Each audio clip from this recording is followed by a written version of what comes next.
Alice in Wonderland. Alice is sitting on a bench with her sister, and she is really rather bored. Suddenly, a white rabbit passes by, checking his watch and lamenting that he is going to be late. Alice follows the rabbit down the hole where she finds a bottle with a note saying, "Drink me." Curious Alice drinks and finds herself shrinking. She now fits through a small door in the room.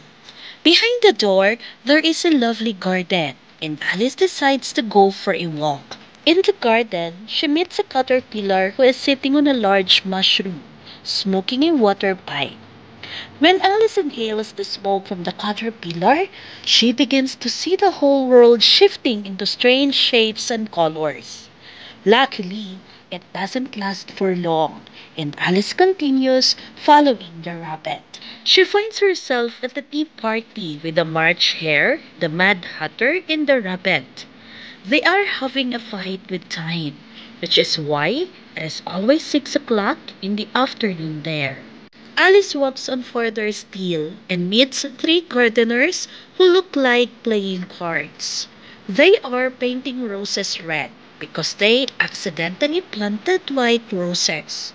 The Queen of Hearts comes into the garden with her guest, and the white rabbit is there too.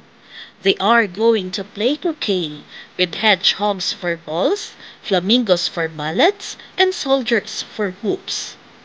When they are back in the castle, they realize someone has stolen the queen's tarts. The queen is very angry and thinks that Alice has done it. Alice starts growing again, which makes the queen certain that she is the culprit. All the queen's subjects thinks Alice is guilty too, and they almost throw her into prison. At that moment, Alice wakes up on a bench next to her sister, and it seems that it all was a dream.